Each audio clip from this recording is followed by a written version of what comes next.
Okay. So with that introduction, let me explain to you about this education. And again, this 2020 education policy is not simply came from somewhere. We had a background of this NAP for a long time. You remember that, all of you, my dear teachers, that in 1947, India got independence, and the first Prime Minister, who was undoubtedly the visionary Chief Prime Minister of India, who got from the Britishers nothing in terms of education. Absolutely, we didn't have many universities. Very few, one or two here and there, like Banaras Hindu University, Aligarh Muslim University, and Jamia Millia, a few like that. Very few here. And then Calcutta, one university, and South Madras University. That university means like a more or less like a college.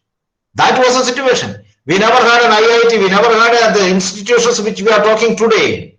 Today we have the hundreds of universities. We didn't have. So we are just handed over with a very, very bare minimum. And this man called Jawaharlal Nehru, first of all, he thought of building up the education in this country. Some people today will say, nothing happened in 70s. It's all absolutely so political things. Don't worry. What he did is, the first thing is, as soon as India got independence, 1947, August 15, 1948, he constituted an education commission. That commission, all of you know, none other than Dr. S. Radhakrishnan Commission.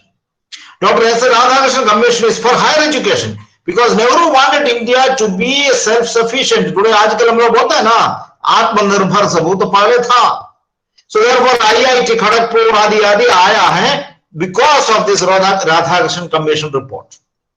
Then he thought of immediately that, okay, we need higher education, higher secondary education also. So he constituted a commission in 1953, which is called Mudaliar Commission. All of you know this. So Mudaliar Commission and Dr. Radhakrishnan commissions were there to give higher education as well as the school education some kind of a foundation.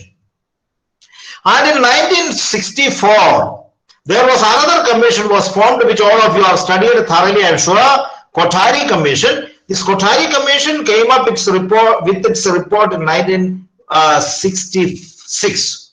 1964 it started working. 1966 it came out with the report, and based on that, this report and the earlier two reports, in 1968 we got the first education commission, first education policy.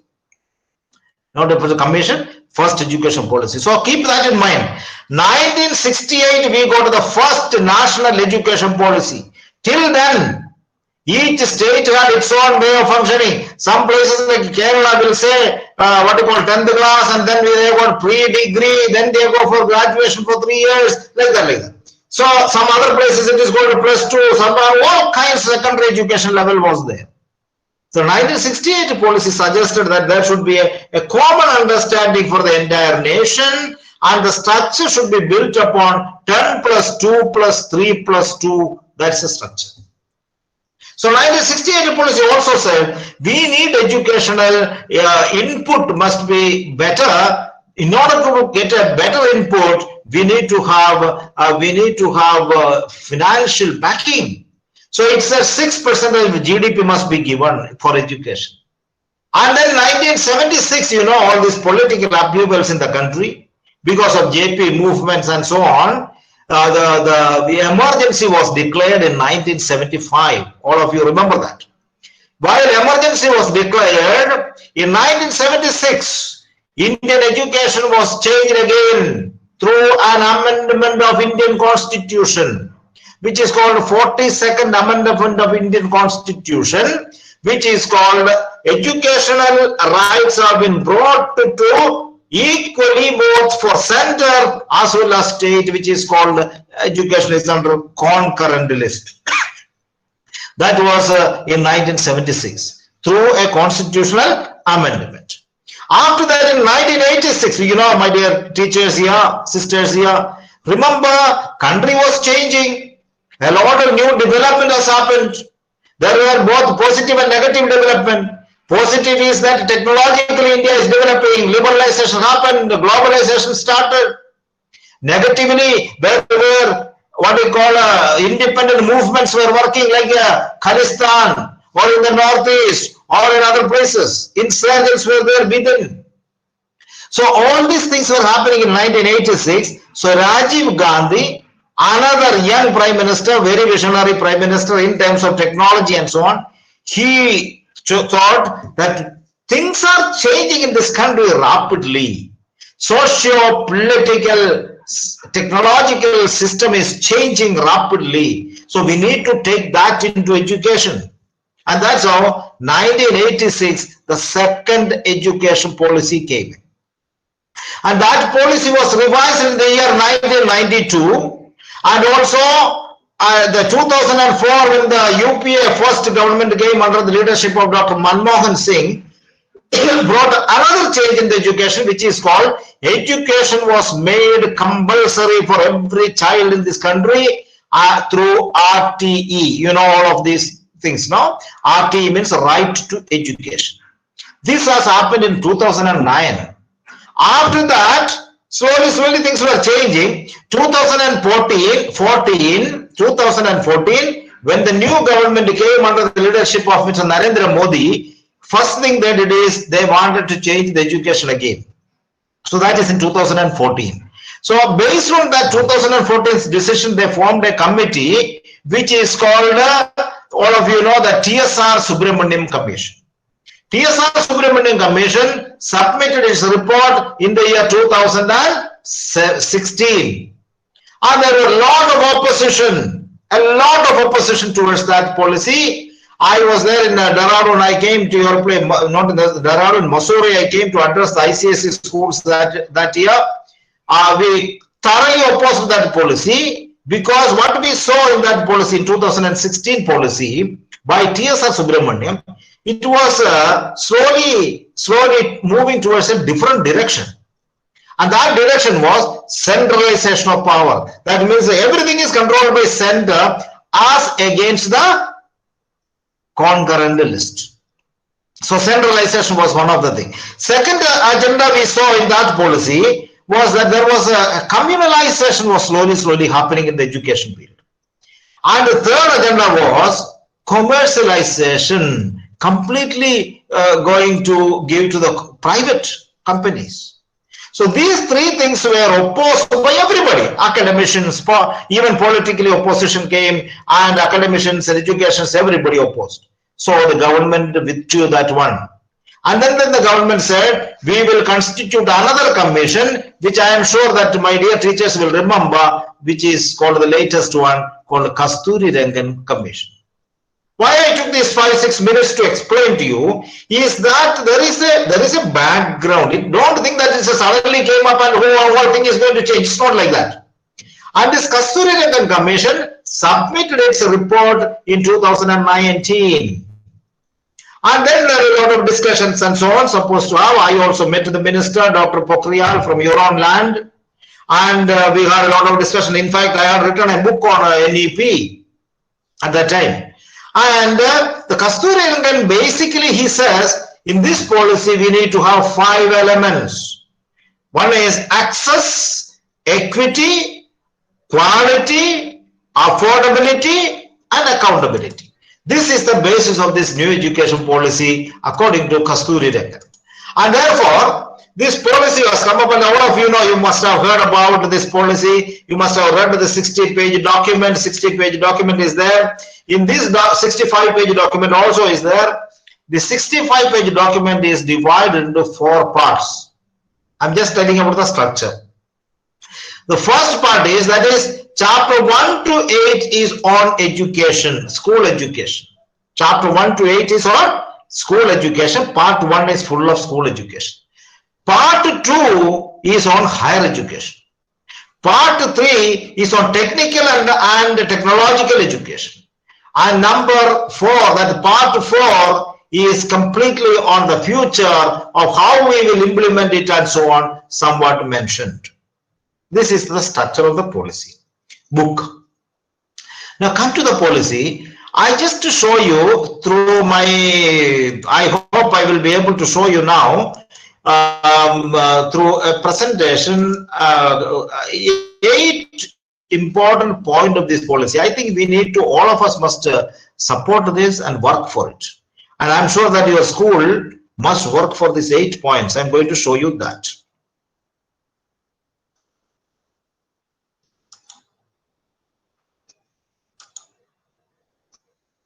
If it reaches there and if you can see, let me know. Otherwise, don't worry, I will continue without that.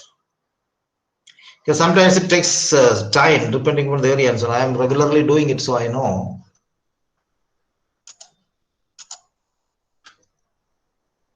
Sister Alina, please tell me whether if it reaches there. If you can see, let me know.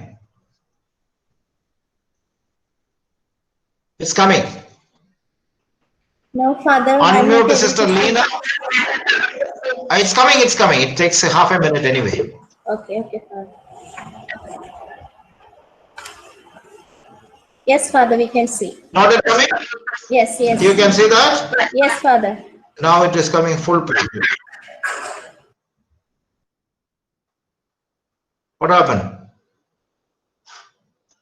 Not coming now. Very slow it is for you. Disappeared. It's opening. It's opening. Where is? Okay, I stopped sharing. Once again, I'll try. No, I stopped. It seems to be very slow. That is why. Anyway, it doesn't matter. I just tell you if it comes. Is it there? No, Father. Now it is not visible. The screen. Once again, sister. Once again, because there is something very slow. It is. I don't know why it for you. Otherwise, every day I do. It is very fast. It going. You know. Yeah, it has come. Now it will come within a half a minute. 30 seconds it takes.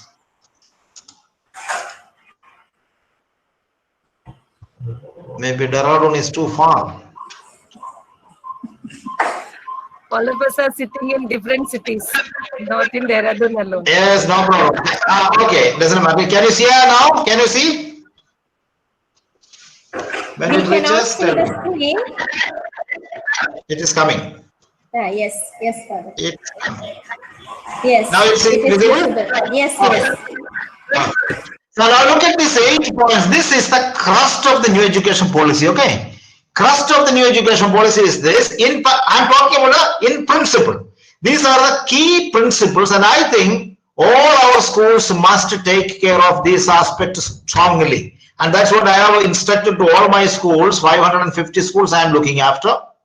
And I told all the Jesuits to take very strongly, make modules and so on, meet governments, local governments, etc. Because these are the things we are standing for. And this is exactly the policy in the education policy, 8 areas. Number 1, start from here. Number 1, you look at respect for diversity, local context to be reflected in all curriculum, pedagogy and policy. This is the first key principle of the new education policy 2020. Respect for diversity. And I know, my dear teachers, sisters, principals, everybody, I hope you are all muted. We mute it now. Now remember this, respect for diversity is important because India is a country of diversity. Whether you like it or not, it is a reality. You see, for example, Uttarakhand is different than Uttar Pradesh. That's why you got a new state, your culture is different, the hill areas is different. I had been to Nainital, I had been to Dehradun, I had been to Mussoorie, I know. It's completely different. So there is diversity in geographically, demographically, culturally, religiously, linguistically. Everything is changed. There is a diversity. Accept that one. But what is the trend happening today? No diversity. Everything should be one, which is actually against the country. And therefore, this policy in principle talks about respect for diversity and local context. And therefore, that they say it must be reflected in all curriculum, pedagogy and policy. Keep that. This is a very important point. Second point, equity and inclusion to become the cornerstones of all educational decisions. Indian education, according to 2020 policy, says equity must be there. Equity means what? Equity means equal opportunity. It is not about equality. Equality is not possible in anywhere in the world, but equal opportunity is possible. Equality is not possible. Why? Because you look at yourself. Oh, each one is different. Thinking is different. Status is different. Size is different. Color is different. So that equality is not possible. But equal opportunity is possible. For example, in that group you are sitting, wherever you are all different, yet you all have qualification. The same qualification may be BA, BCom, BEd, whatever it is. That opportunity can be provided. Whether a man or a woman, rich or a poor, a Dalit or a tribal, or a Brahmin or a Hindu or a Christian or a Muslim, all should get opportunity. That is what the policy talks about. Equity and inclusion. Inclusion means what? All of us should be together in the educational endeavor. Therefore, that should be, any decision government makes must be based on this according to the policy. So somebody says, no, education is only for somebody, for a particular class or a group. No, that's not correct. The policy is exactly saying equity and inclusion must be the cornerstone. Number 3, the policy number 3 says, the policy, key principles number 3, it says, community participation should be there. And all of you, my dear teachers, you know as educationists, in the school when you study or the BEd when you study, you must have heard that every school is a miniature society. That means the school must reflect the society, the local context. You, while sitting in Dehradun, you cannot have a school system which is somewhere else. No, you need to have some kind of an affinity and participation of the community where you are placed with. And that's why community participation is a very, very important thing. And that one, uplifting, philanthropic, private, community participation is encouraged in the policy. It has both good and negative also is there. I'll tell you later. Use of technology, and all of you know, during this pandemic period, all of you are forced to get into online classes, etc. And you know, really heart to heart, if you say, keep your hands on your heart and you say, am I really capable in technological level of classes, etc.? And many of it, 90% of the teachers in this country will say, sorry, I'm not. Why? Because that was not the necessity earlier. We were teaching chalkboard talk methodology. That was the teaching methodology. Now suddenly, within no time, 23rd of March, 24th of March onwards, you are forced to get into online classes. And online class is not simply sitting in front of the TV and talking. Online class means making diagrams, making charts, making videos of very, very effective. How many of us are really knowing even today? Very few people know. So technology must be used well at every level, and we need to be experts in that field. So that is one of the area the policy is suggesting. I am telling you again, I take little time to explain to you. Please understand well. There is no point in hushing up and rushing up and so on. You understand slowly and but well. Use of technology. For example, post-corona period. That is, after this corona, the schools restarts well with full-fledged schools. I am telling you, it will not be like earlier. You cannot go by old schools in new buildings. No. Post-pandemic period, school system will be different. Technology has to be highly used. A blended type of learning will take place. Homeschooling, classroom teaching, and technological use must be there together. Keep that in point. That's why fourth point. Fifth point is very important. You know, teachers, very good teachers, you are all. Please remember, our school system is for examination. Today's condition, we are writing for the students. You ask them, what are you doing? I'm I'm studying for what? Good marks. Examination is the aim. That's why ICSE and CBSE and so on is generous to give marks for what? 100% in English literature. Some of you very good English teachers are here, I'm sure. Can anyone get 100% in English literature mark? Which isn't logically right? Can a student be better than Shakespeare?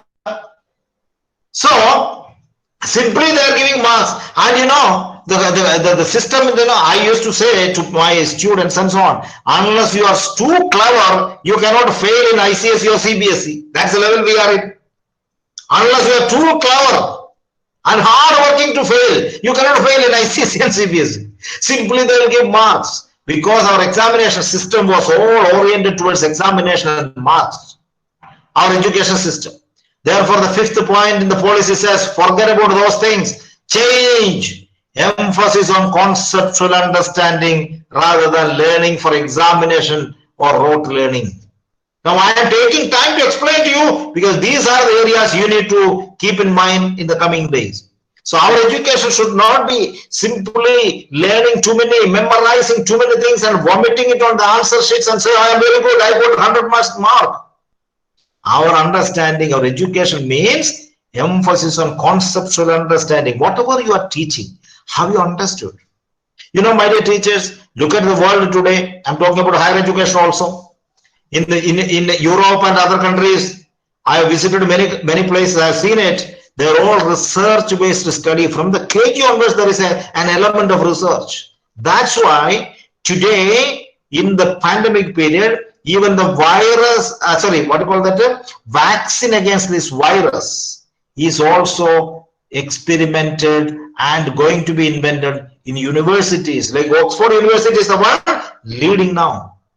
In Indian education system, we don't have this kinds of research, conceptual understanding, and so on. So fifth policy says that one. Sixth one is unique capabilities, recognizing, tapping them each student. You know, we are all different. We are all unique. Each one's aptitude, each one's understanding, each one's perception, each one's interpretation differ according to one's own capabilities. So somebody who studies mathematics is not the only one good. Somebody may not be good at all in maths, but the person may be very good interaction with other people. Somebody may be good at arts, music, dance. You must accept everybody. So that comes very, very forcefully in this policy.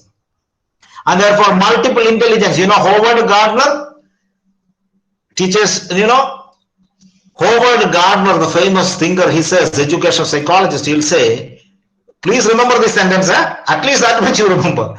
Nobody is useless. Nobody is useless, perhaps useless. Nobody is useless, perhaps useless is the theory which is called multiple intelligence. We all have different intelligences. I not used it. That's it. Because there is no opportunity. Our structures, our society doesn't permit me. So therefore, I am keeping all these things inside without allowing them to grow. So government says this policy must be based on each one's capability. Nobody should be considered weak. Everybody is good. Seventh point, my dear teachers, is critical thinking and creativity must be given. There should be a boost of logical decision making and innovation. I tell you, this is a very, very big concern for all of us. Critical thinking is missing in India today. People are not understanding. People are not thinking. Majority of the people are not thinking critically. And therefore, what happens? Somebody says this is, everybody says yes. This is a big problem. Nobody is analyzing things. Nobody is, very few people are analyzing. Very people are questioning. Very few people ask for answers.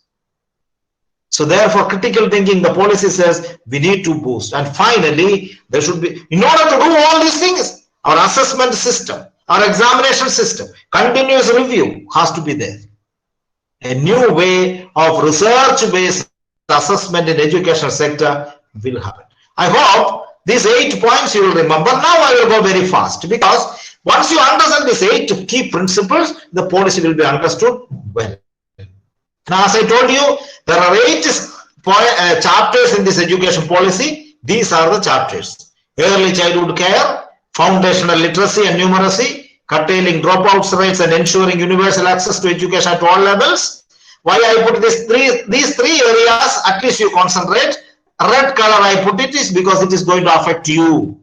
And therefore, curtailing dropout rates will be there. Teachers is a very big concern in this policy. I'll explain that one now. Efficient resourcing and effective governance through school complexes and school clusters will come in. That are the three areas which is going to directly affect you as teachers. Okay. Now coming to the point is, if you cannot see, don't worry. If you can see, well and good. I think I'll explain to you faster by looking at you. That is better for me. Otherwise, I will not be able to see if I put the screen. Sorry. I'll stop sharing and come back. Yes. Now, what happened? Okay. I'll just tell you 1 second. Now it is cut off. No, there is no screen for you. Is there a screen for you? No, Father. No. Thank you. Now I can see you. I'll just come back to 1 second. Let me take a little water after that. Coming. Now I'll go very fast, touching upon the three areas. Especially one area I wanted to explain to you is about teachers, because you are very much going to be affected at all levels in this policy. So therefore, let us come back to that point. So as I said, there are major reforms at various levels. One of them is the structure of the education is changing, which I told you already. We are in the 68 policy. It talks about this 10+2 system was there. That has been changed now to structure is called 5+3+3+4 system. Now let me ask you, my dear teachers, you are here. How many of you understood this? I'm telling you, 5+3+3+4 system. Can anyone here unmute and explain to me? Now let us have an interactive way. Okay, you enjoy the class. Can anyone explain to me what is this 5+3+3+4 system? What is your understanding? Unmute only one person and tell me. Anybody. First one, I will give the chance. Have you understood? Because from July 29th onwards it is going on. By now I hope all of you understood well.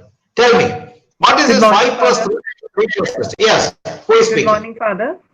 It's Pooja Mahajan from St. Joseph Convent, Pathankot. Sir, Yes. Father, I understood that first 5 years are for elementary classes, then 3 years till 8th standard, secondary level, then next 3 years they are for senior secondary, and after that technical education will be given. So what is this 5? 5 is for first 5 classes from nursery till 5th. See? Explain, don't worry. That's why I purposely asked you. I know the confusion. People have not understood clearly. And now you say the first classes. That means class which starting from? Nursery, we say 1, 2. 1, 2, 3, 4, 5, isn't it? That's the 5 classes. Yes, then how do you calculate after 5 classes? Then the next 3, that means 6, 7, 8, isn't it? Yes, then 3, 9, 10, 11. Then 4, where will be the 4?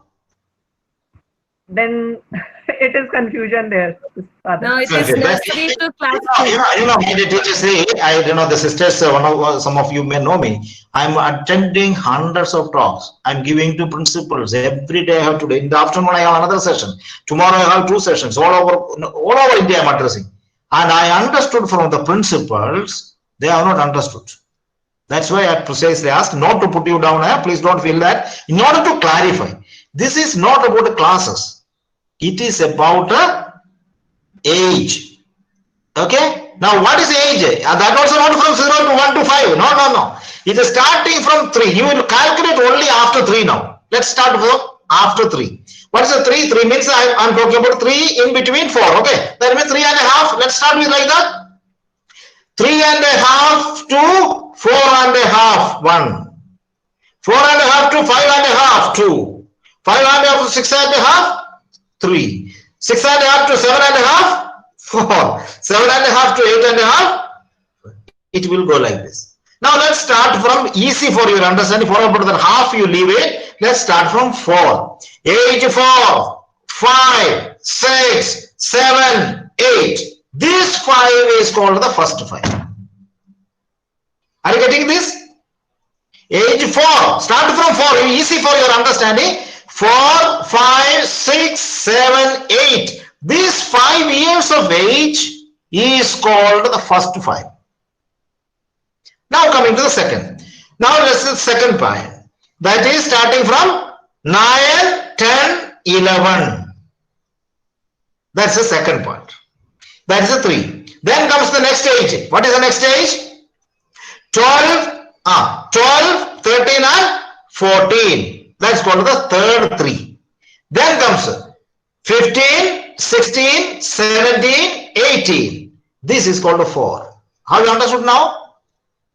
That is 5 plus 3 plus 3 plus 4 means this is what? Up to the age of 18, it will come under. Now let's take the classes.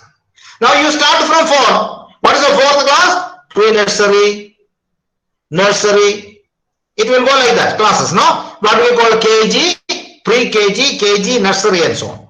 Nursery, pre-KG, KG. That is the age 4, 5, 6. Then comes 7. 7 means, please understand, 6 to 7. That is class 1. And 7 to 8 is class 2.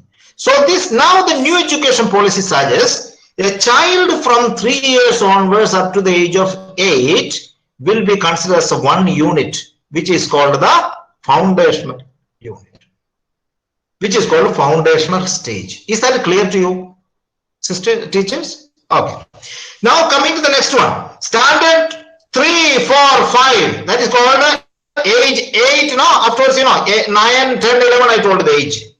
These 3 age up to the class of 5. Now remember I told you 3, 4, 5. Now comes the 6, 7, 8 classes. Another 3. And the last one is called 9, 10, 11 and 12 together. This is called the fourth final. Now remember, there is a complex situation. Now many schools have up to 10th class only. Do you know that now? All of you know. Many schools have up to 10th class matriculation. What will they do now? Because the secondary education starts from 9, 10, 11, 12 together. That means all those schools have to go for 11th and 12th also part of the school. And it will not be called 11th and 12th now, it's a higher education sector, that's all. Higher secondary education sector. This is a first reform which they brought. And when I talk to the structure, please understand, there will be the whole system will be changed, curriculum will be changed. Now, many of you may be there in the KG teachers or standard 1 and 2 teachers here. I hope so.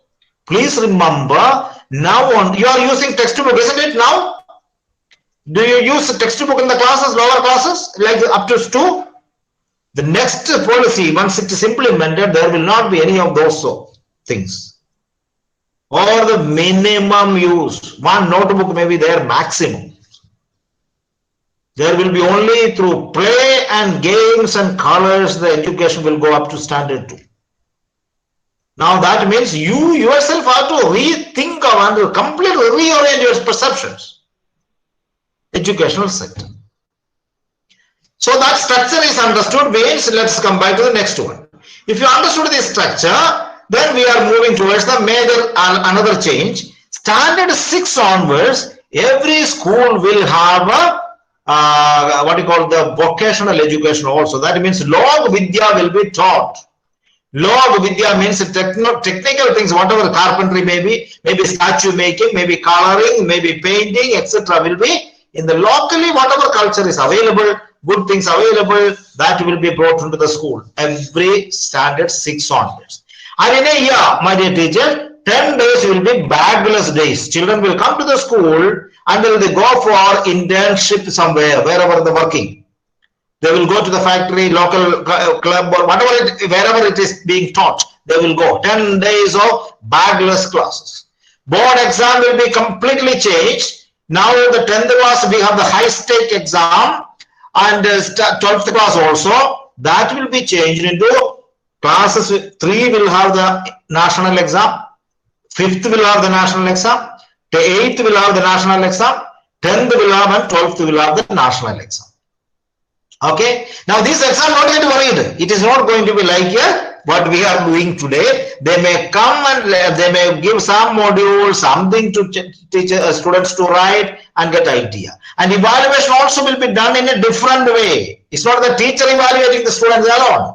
Students themselves will evaluate, and the classmates will also evaluate, and the teachers will evaluate. All together, assessment system will be changed. And you need not break your head. All these instructions and the guidelines will come from the government. They have not given so far. That will come as a second step. By 2021, all these things will be given to us. So that time will. But what I am trying to tell you is, change your perception, change your mindset towards education. A complete makeover has happened. A change is going to come. Mother tongue will be the medium of instruction, and that is a contentious issue. There is problem with that also. There is a very big issue called teachers. Let's come to the teachers. Since you are all teachers, I'm just explaining that. Chapter 5 of the new education policy talks about teachers. And what are the changes in the teachers? First of all of you have heard about the 4 years of integrated B.Ed college, isn't it? All of you are aware of that integrated B.Ed is going to be for compulsory for everybody. That will be the basic qualification for any teacher to teach in the school from 2030. Now you are all in the school, don't have to worry, you continue. But then anybody who is going to be coming to the school will have to have minimum qualification. I'm saying keep all these words clearly, don't get confusion. Minimum qualification must be 4 years of B.Ed degree. Now what is a higher education? More than that? Surely there will be 2 years of B.Ed degree. There is also 1 year of B.Ed degree. For whom? Basic qualification for a student in the college will be 4 years of degree with education. That's called 4 years of B.Ed degree for the new teachers. Now somebody like you, wonderful people like you, suppose you have done post-graduation or economics. Economics you have done the post-graduation. Imagine. Then you think that, no, I want to be a good teacher. Can you go back to the 4 years of B.Ed degree? You cannot. Therefore, the government says, such postgraduate people who wants to become teachers will go to 1 year of B.Ed degree. Suppose a student who completed 4 years of degree of not B.Ed, something else. Not education, but something else. But she or he wants to become a teacher after degree, means 22 years old, and then he wants to or she wants to become a teacher. Can she go back to 4 years of degree? No. Therefore, there will be for them degree with 2 years of B.Ed degree will be available. Is that clarity coming to you? But the minimum qualification for a teacher must be 4 year minimum. That's a basic level. And your what you call Montessori course, your what other courses like TTC and other degrees of what do we call the lower level, we had different levels, no? That will not be allowed anymore. So that is why it says any young girl wants to be a teacher, please go for 4 years of B.Ed degree after +2, or as I said 2 years or 1 year degree. That's a basic thing. Now is that enough? No. Again the policy says teachers or now the existing teacher, you have to go through TET. Teachers eligibility test must be passed, and you are getting time. 2 to 3 years will be given. All of you have to pass TET exam.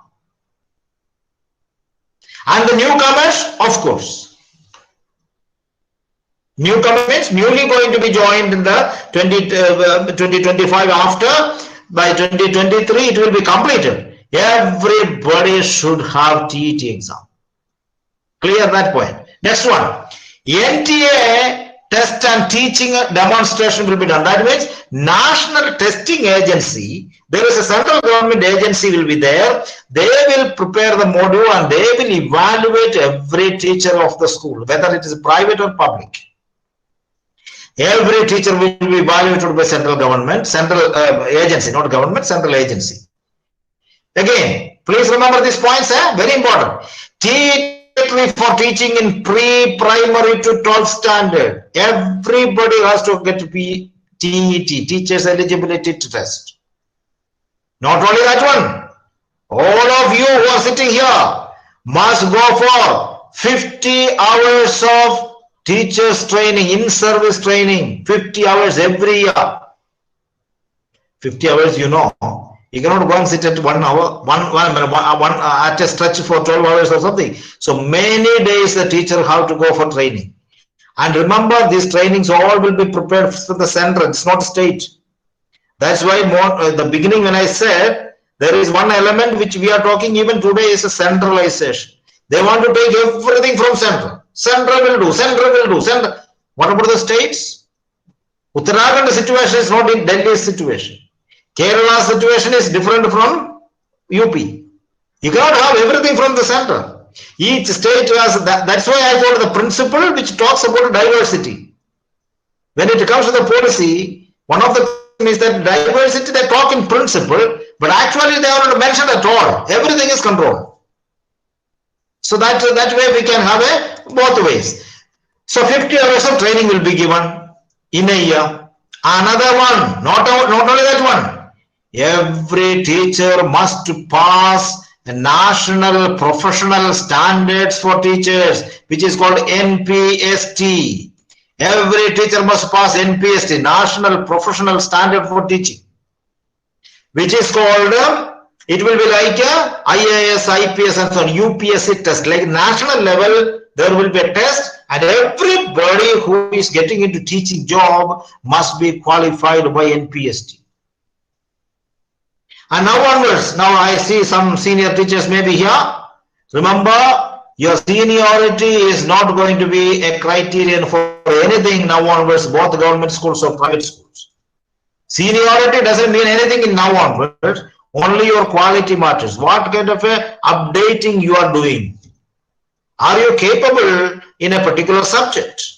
That's what they're doing. So therefore, the national test will professional standard testing will be done for every one of you. So NPST, again, it is national. Please remember this. All these things keep in mind. Again, IT-based predictive learning for requirement of students will be done, etc. So a lot of things about teachers. And next point is school complex, another area. You can have questions after this. I will stop it after some time. School complex and clusters will be formed. And school complex means there are 6 elements for a school complex according to the policy. I'll explain to that.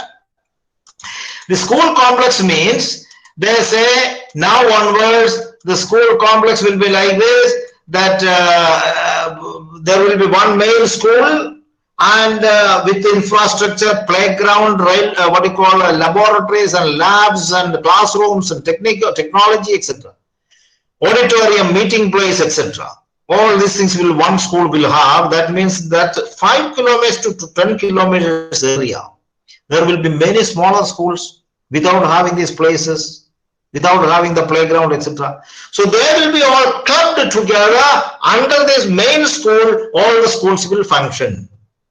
And they will have the smaller schools which do not have these facilities will utilize the facilities of the main school, whichever is available.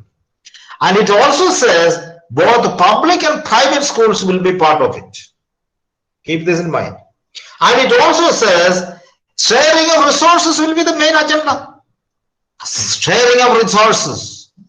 That is, it will talk about teachers. For example, you are a good school and a good teacher, St. Joseph School. You have good teachers there. You are supposed to be extending your hands to the local other schools where they don't have. Private or public. That's why the school complex is going to be a problem. Again, efficiency will increase, planning will be done, etc., etc. Says And it also says governance will be effective because there will be a school complex managing committee, and integration will take place because one school is better, another school is not so good. All good things can be happen together.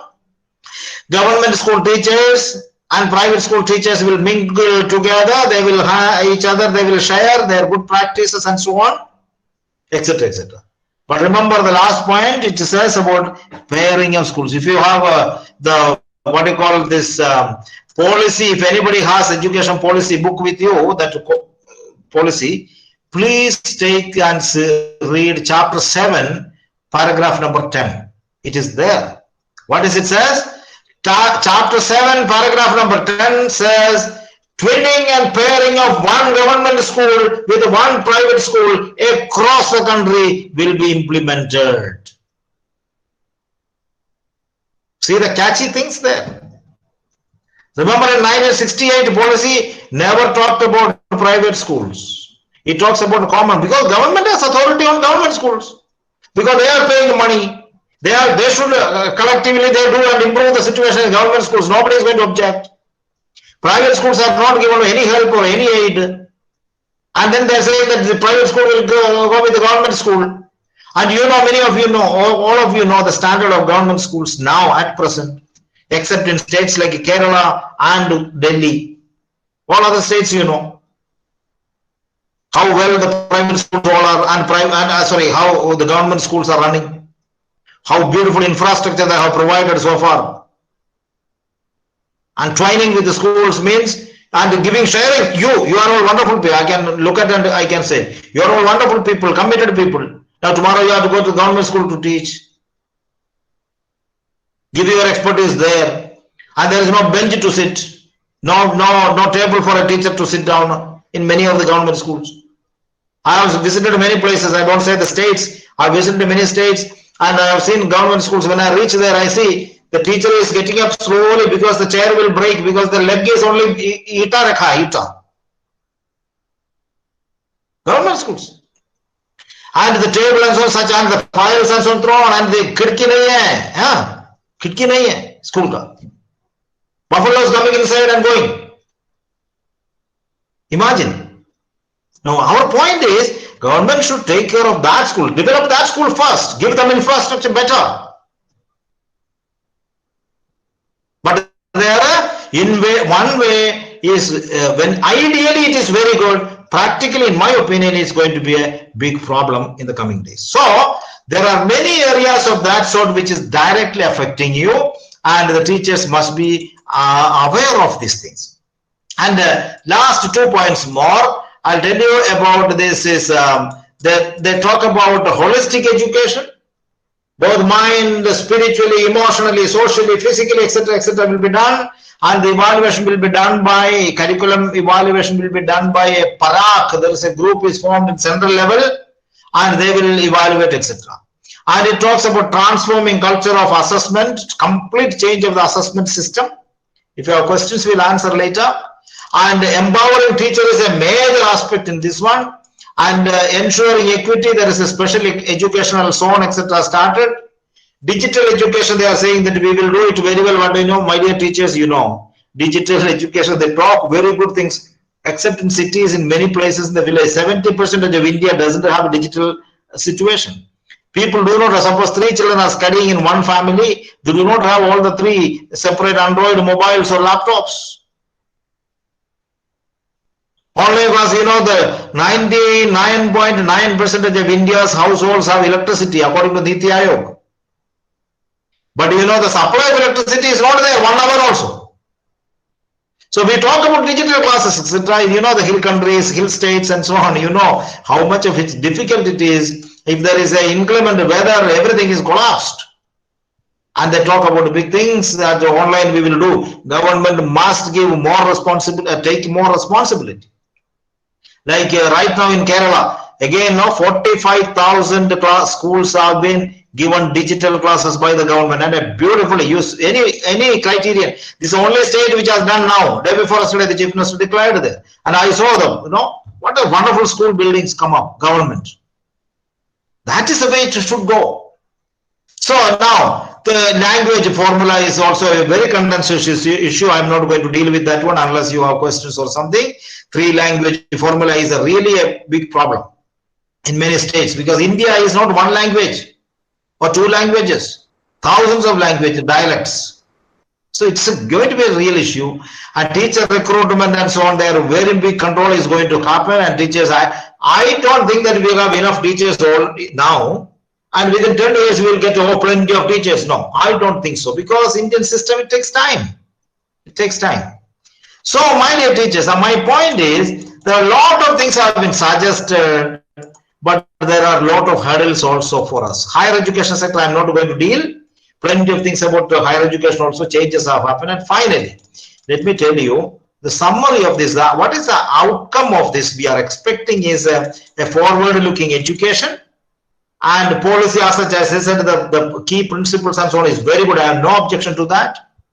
But I say one thing, any policy is as good as its implementation. Any policy is as good as its implementation. Writing the book and keeping there everything is fantastic, but implementation part, we have seen it. For example, it talks about gross enrollment ratio for 100% should be done in the school sector by 2030. Gross enrollment ratio means every child should come. 2.5 crore children are dropouts in this country. They should be brought back to school, etc. One of the areas they say. But then you know what happens? Is it possible gross enrollment ratio to do? We have only 56 now 56% according to the document. 56% of children are enrolled up to standard 8. 100 by 2030. Is it possible? I don't think so. I don't think so, because I'm not negative. It's impossible. We have seen it. Last 75 years we have seen it. And then now they are talking about graded education, etc. For example, degree. You can study 1 year. You can study 2 years of degree. You can study 3 years of degree. You can study 4 years of degree. It sounds very good. It sounds very good. Okay, a person who completed 1 year, at least he will get a certificate and he can join some work. Now, sincerely, don't look prejudiced. Sincerely, look at who will leave after 1 year. Is the rich people will leave or poor people will leave? But 1 year degree, leave. You will get a job. Who will go? The richest people go. Naturally, the poor people will leave after 1 year. Or 2 years they will go. Earlier it was not like earlier you and me studied because 3 years you need to study, then only you will get a degree. Now there is going to be graded system in the society. Some people will study some little bit of job and then go. They can't continue. After 10 years, they can't come back again, study and so on. Ideally, it looks fantastic. Practicality is not going to be like this. One more last point. You are all ladies here sitting. Imagine the situation of the country today. Today in some places at least, a girl children, it will find it difficult to walk for 10 kilometers or 5 kilometers for a school complex. And you know the situation, you know the discrimination, you know the killing happened in UP recently, etc. Do you think that any girl from that particular community or village will go to 5 kilometers walking for a school complex? Now they say enrollment for 100% and you are making like this system. So what is going to happen is children with people will be left out only more and more. And finally, my dear teachers, also just putting in one big thought for you. You know the total population of the country is 14% of people in this country belong to a particular religion. 14% is a huge number. Huge number. And if you don't take that community also very strongly, out of this 14%, only educated people or educational people in the schools, those who are studying are only 5%. Now, any type of discrimination against any community is going to our own idea, which we placed 100% GER. How will you get it? Can you minus 14% and say 100 will come? It is not possible. Tribals, for example. the northeastern side people or in the interior places anywhere. So there is a comprehensive reworking and revision of this policy. That's what we have suggested. When I say this one, I'm not going to show you, but I have I have written the book on new education policy as a commentary on this one. Is called Educating India. Every aspect of this has been covered. What is a beautiful policy, beautiful things about this policy, take on. And with the negative areas, we have to look at, because we are educationists. And finally, last point is this. You all say you are all teaching in which is a school, St. Joseph. Your school is St. Joseph School? Father, we belong to different schools.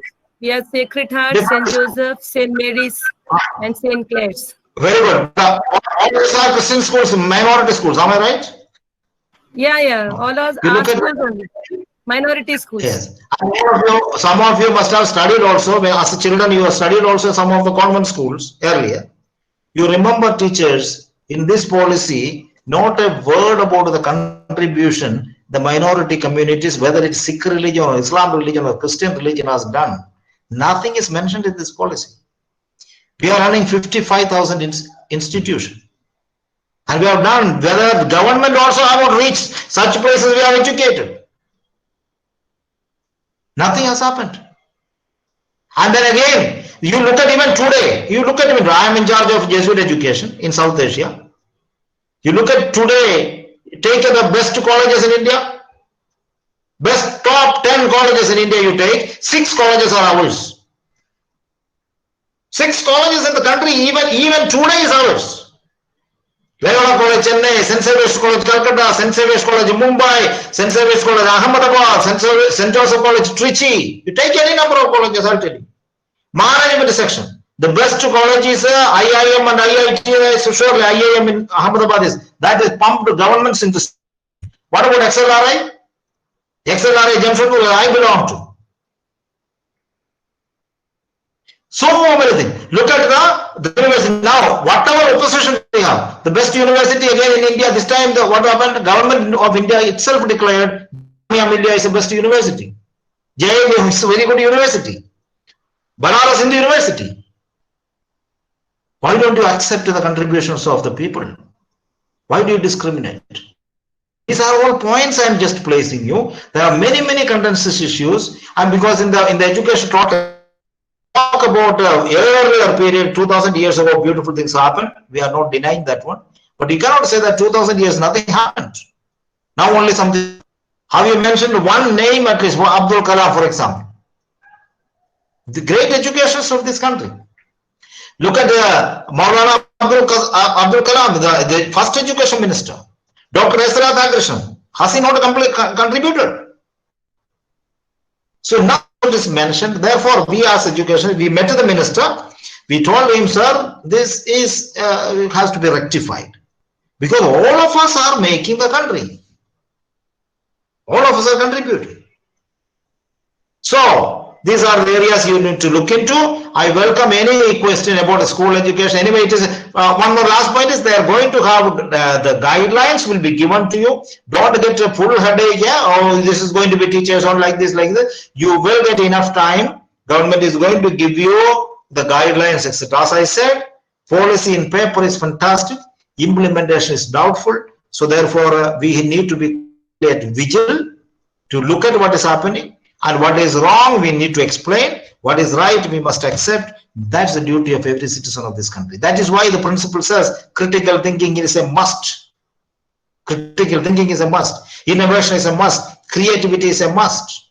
And new ways of thinking is a must. Change accordingly. I have written on the latest article of mine is all the schools in new buildings. Can you run all the schools in new buildings? You need to have new schools, have a new system. All the schools should have old system. And we are in the new era. Let us take the new era properly and move ahead and make our country much more stronger, vibrant, and leading. Thank you very much. If you have any questions, most welcome. If you have no questions, also most welcome. Thank you.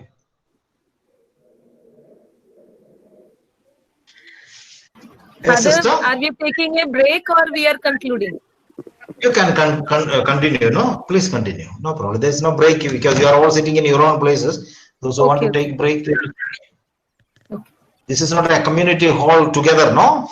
Yeah, Yes, yes. please. Already 11:40, you have 20 minutes if you have any questions. And feel free, huh? Don't worry, any questions you can ask me. Any questions.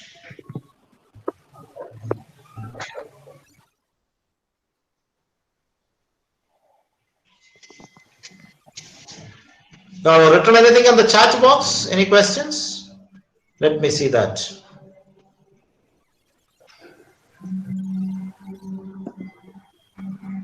Nothing is seen there, I think. No.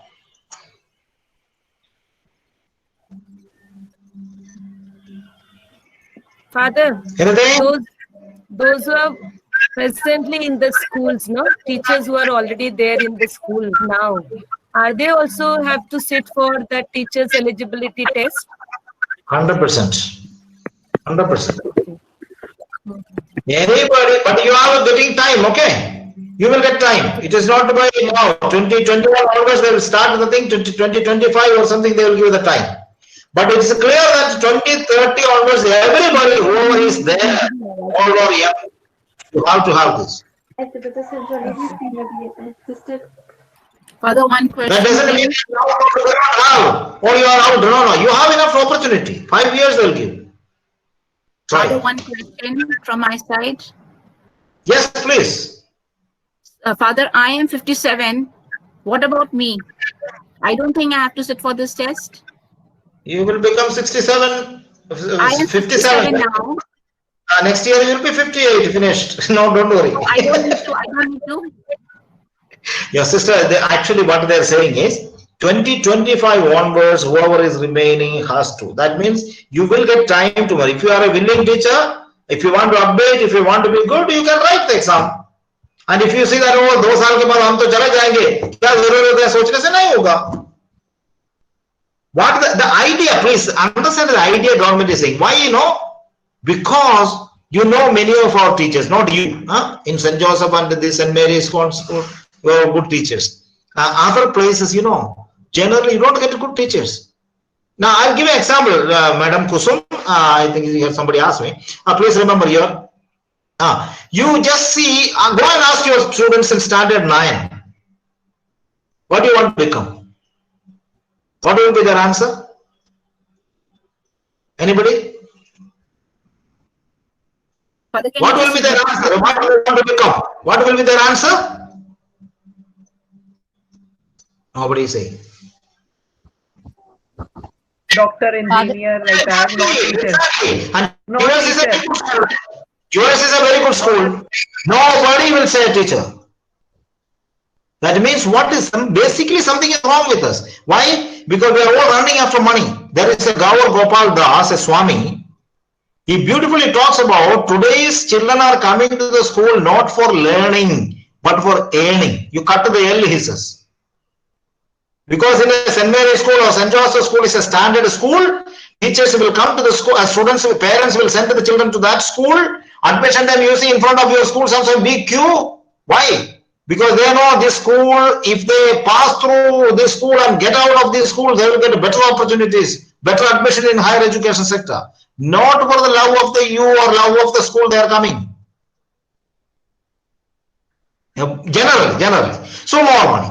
And on the process, some people get changed, but generally whatever money you're making, that's it.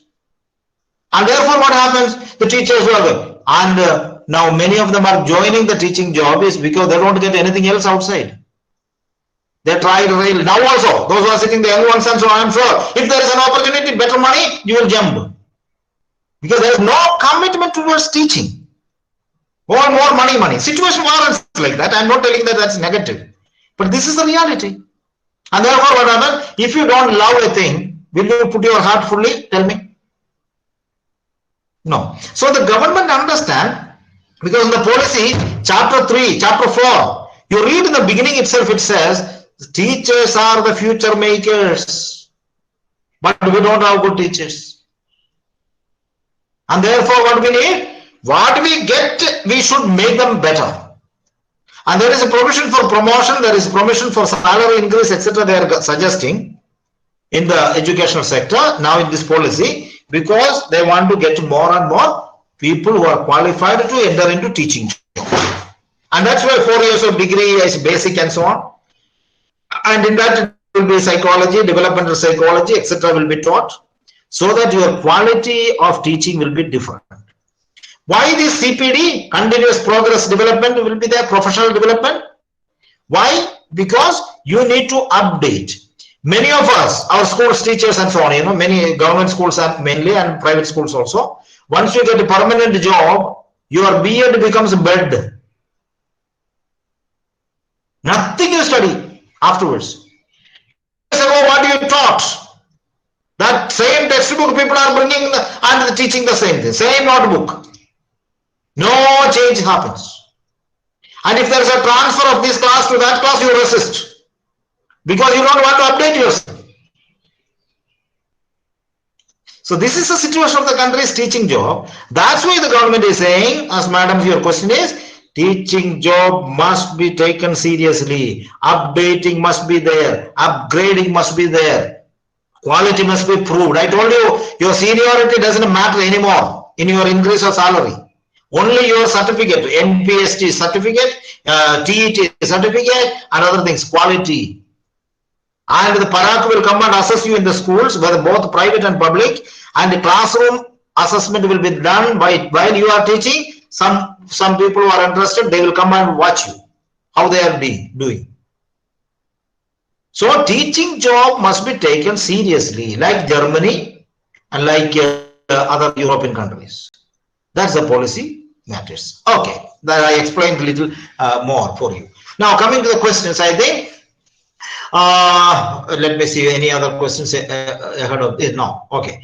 Father, any qualification update for kindergarten teachers? I told you very clearly the policy talks about 2030 onwards, kindergarten or any garden, you will not have without 4 years minimum BEd degree. Clear?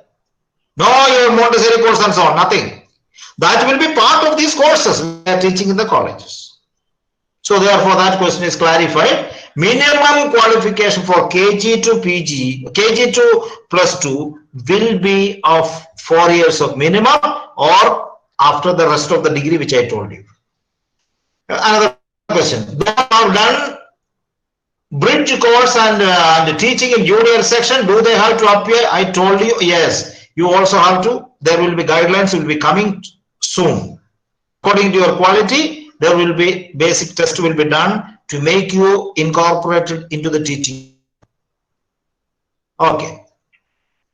According to your quality, you will not get a big serious like people who are completed a PG, that level questions will not come to you. According to your standard, but they will make some criterion to incorporate you into teaching job. And another one is rated it get, I don't know how get it already cleared. Do we have to give again? I don't know what she says. Examination, yes, definitely. Father, what about those who have already cleared the seat, the exam? And again, father, the teachers who are already qualified this test, they are all worried about that only. I told you many times that. If already qualified CET, again the same thing. I told you, you have to. If you have completed CTET, then you have already have that, so need not to worry. And are those chances, what you call, are there chances to promotion of PRT to teach? Definitely. It says, suppose a KG teacher teaching in the KG class with qualification of minimum 4 years, that teacher can teach even next, before she is interested in teaching 6th class, she can be promoted. 12th class, she can be promoted. So this is a very good opportunity for a qualified, when an interested teacher can simply move from one to the other. You need not leave all KG class only. You can move any classes. That's the beauty of this this suggestion. Again, how practical it is, I don't know. The schools will have what is your question? Okay. Yes, the schools will have to employ people who can impart vocational education. Surely, It says that locally, whoever is an expert, log vidya में जो expert हैं, और सप्ताह में सब कितना भी class हो वो करवा सकते हैं. You can get to the teachers from outside, no, but it has a huge problem again. Locally, maybe a carpenter, maybe an illiterate guy, very good, he may not know the technology, the pedagogy, how to teach the child. Complications are there, but this is what the government suggests. The idea behind, I like it. Idea is that children should know some technically, vocationally. If you look at them, I can give you data. In US, in America, 52% of children know some vocational education. If you go to Germany, 85% of children completing school will be an expert in one or many areas. If you go to Japan, 100%, Korea, 100%, China, 90%, India, only 5% now. Only 5%. That's why it says we need to teach these kinds of things. And that is why people are now, after completing the school and college, what happened? Our people, they don't know. Agriculture also they don't know. Their parents may be farmers, but children do not know. White collar job they will look for, white collar job. So things have changed now in this policy. Again, yes, hope when teachers the test will be based on critical thinking and not based on rote learning. Correct. That's all I told you. Is this policy? I also hope so. Huh? I also hope so. If this policy permanent, because policies change with change of government. But see, my dear teachers, remember, education policy is meant for next 20 years. 2040, up to 40, this will be the basis. That's what the government says. A certain aspect of this can be changed if a government changes. Nothing is permanent in this world, you know. Nothing is permanent. It can change because according to the idea of the new government and their orientation, they may change.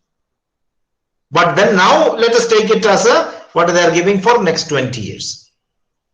State government conducting TET every year. If you qualified in that, is it enough?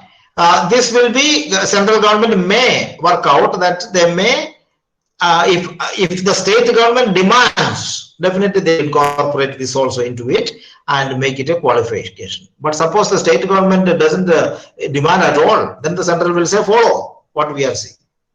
That is why, my dear teachers, you are all educated people, very well educated people. Remember, there is a threat to federalism here. Federalism. Each state has, I'll just give 2 examples from the states. Now we are talking about, now India's gross enrollment ratio is 56%. I told you, no? Hope you are listening. 56% only India's gross enrollment ratio. Which data is that? Because it's an average data. But if you go to Kerala, already they reached 100%, isn't it? Tamil Nadu, almost they reached 90%. Now you say here we have to have 100%. What will Kerala do? Are you getting this kinds of critical thinking? So already those states have achieved. Higher education, they say, you know, the out of the 100 top colleges, 36 colleges are coming from one state, Tamil Nadu alone. Tamil Nadu is very high in this. 37 colleges, top colleges, and their higher education limit they have already reached, the target they have already reached. Now government say, we have to do it. What will the Tamil Nadu government do? Are you getting the point? So it is better that you leave to the state, they know what to do. Don't put everything in the center. You know the so-called big things we talk about. Gujarat has only 3 colleges, top colleges. Tamil Nadu has 37 colleges. Can you compare with Tamil Nadu and education sector? Tamil Nadu and Gujarat are the same? This is a point. Make a study and see the data. Kerala has reached all the schools now, digital schools. Kerala has reached already online classes. Government is doing. Which state is doing? Any other state? Tell me. So there is a system, state is going ahead with their development, allow the state to do. Don't control everything. That means we are the answer to that one. And finally, state government conduct exam. What will be the criteria for teachers' performance? That criterion system, teachers, it will be given to you by the curriculum framework. NCERT will prepare the module and it will come through Parak, another organization which is formed by the central government now. All these things will be coming. Guidelines will be coming. As I told you, don't break the head now. Things will be given based on this policy. This is a structure. The policy is a structure. Its implementation, each area they will give you now. By 2021-22, it will be complete. I think a lot of things have come and CC hard change and so on. Anyway, very good. Wonderful to interact with you. I think it is almost time at 12 o'clock now. I think there are a lot of things to study about this policy. I request all of you to read, have a critical understanding. Don't listen to only one board giving a class and listen. No, don't believe me also. Please read yourself. That is the real understanding. And otherwise what happened? Somebody yesterday, sister sent me some clippings and so on. Their NCERT conducted or something like that. They are only giving the structure. As I can give you that so many. I also showed you. They are not telling what is the critical analysis. Tell them about are they planning to have private school also part of the school complex? One question you ask them. Then they will say, this is only a policy. This is only a policy framework. We are not going to say anything in the policy, will not be mentioned everything. Then why do you mention many other things in the policy? So we need to understand. I request you 65-page document only. All the good schools, what they have done so far. Yesterday I addressed in Bangalore and so on. What they are doing is each this is very easy. School education chapter 1 is given to 5 teachers of this. Chapter 2 is another 5 teachers. Chapter 3 like that. School has to study and then come and present together through online. And that's how the schools should take initiative to study.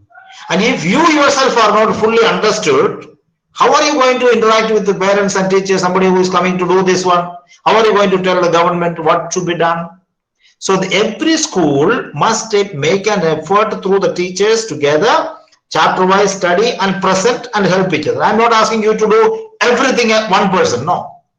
If there is collaboration, if there is cooperation, if there is will, where there is a will, there is a way, we can make this policy understood well so that we can face the challenges ahead that are awaiting us. Last question is this. Father, my question is related to the implementation of mother tongue being used to hold teaching. And yes, teacher, whoever asked that one, Asha, it is a real issue because in a kind of India like a country, if you impose anything, is not correct. If you leave it to me as an educationist, if you ask me what should be the government do, government should have asked the parents to choose language, whatever they want. And the state, ask the state to do, they know better, rather than imposing something. I will give you why. See, suppose you say Sanskrit or Hindi, everybody should study, and government pumps money into it, it will happen because I am coming from Kerala, I studied in Kerala. We had Hindi, we had never a problem. We studied Hindi. But I came to North India, at least I could have communicable language I had. There was no problem. But can you see, similarly, Tamil is coming to Uttarakhand? Why not? Which is the oldest language, my dear teachers? Anybody can open, unmute and tell me? Which is the oldest language in India? Nobody is saying anything. You are all very good people. Which is the oldest language in India? Sanskrit, Father. Tamil, sir. Tamil. That's what I'm saying. Sanskrit. No. Tamil is the oldest. Tamil is the oldest Tamil, language. Father. Tamil The is oldest. Check, please check it. Don't get confusion. The Tamil is the oldest language, and Tamil is the one of the languages which more people spoken in the world. You know, Malaysia, you go. Myanmar, you go. Many of these countries are people speaking Tamil is an official language in those countries. I am not telling that this should not be. I am telling when you give equal opportunity, give to equal opportunity. That's not possible because now in your school, last point, in your school, one of your schools, I don't know, sister, the principal of this school, suppose you have two students coming and telling, sister, I want to teach you, I want to learn Tamil. How will you appoint a teacher for only 2 students, paying salary? So there is inequality already in these terms of languages. So it is going to be a problem. Please understand this. The government is saying, everybody, government in the paper it is like, all languages will be taught. Are who will teach in Himachal Pradesh? Will they get a Malayalam teacher or a Kannada teacher? And if students are not willing to join, so there is no playing field now in this language. That is why Tamil Nadu said nothing. We will not. And government said, Bengal said we will not. Kerala said we will not. And many are saying so. Why government created that? The government should have said, any language of your choice, please teach. People would have done it. Anything, see, you people remember, if anything is imposed on you, do you like it? Suppose we lovingly say, we will all learn many languages together. As Prime Minister said that one, I appreciate him in that sense. Earlier he said, a Chhattisgarh person who should learn Malayalam, Malayali should learn Hindi and so on. Very good. You say that way, don't put imposing. But actually this policy is imposing. That's why the resistance coming. Because my dear teachers, finally, last point, I am saying many times last, this term, please remember, language is your identity, more than your religion. Keep that in. Because you go to France, how do the people of France is known as? How do you know the people of Italy? Italians. Italians, French, German. They are not known as a Christian or like that. Language is your identity. Anywhere in the world. Japanese, Koreans. The deeper level I am telling you, language is one's identity. So that will be, if you touch too much on language, it will be a problem and it will affect India badly. That is why now they are pacifying, and if you read the policy, little bit of pacification and finally says state government will decide and so on. Now they have come down very much. But if the moment you impose, people are going to oppose. That's my point. And I would have been happy if government says state government and the parents will choose the language. They will choose. They will choose. And Hindi would have been best, it would have been spread. Thank you very much. And I stop it here. Wonderful questions and wonderful teachers. And hope you all will read this policy a little more seriously. Make an effort from all of you together. Make a little more understanding. Because this is our future next 20 years with all the goodness and also some areas of apprehensions. I leave it to your sister. Thank you so much, Father. Thank you for this enriching session. Now I call upon Mrs. Sapna from Sacred Heart Senior Secondary School to propose vote of thanks to Father. Is it all, sister? All these schools are yours only? Your congregation? Yeah, all are our schools. Yes. Thank you. Is St. Anthony School is yours only? Delhi? St. Anthony's? Yes, St. Anthony's Paharganj is our school. Okay. Thank you. Sorry. Yes, Sapna ma'am. On behalf of all of us attending this webinar on the National Education Policy, I extend my heartfelt thanks to Father Sunny Jacob for being with us here today.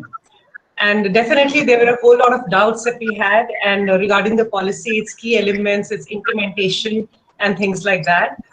And this interactive session has helped us to understand what the government is trying to achieve through the NEP just a little bit. And like Father has said, we must read it in great detail because we have to understand so that we are able to face the challenges that lie before us. Thank you so much, Father Jacob, for this enlightening session, for all your effort, your patience, and all the time that you have spent with us here today. We are very, very grateful to you. I would also like to thank Reverend Sister Aarti, Principal Sacred Heart, for organizing this session for us. And last but not the least, I would like to thank each one of you for attending the webinar. St. Joseph, St. Mary, St. Clair, and Sacred Heart. Thank you so much.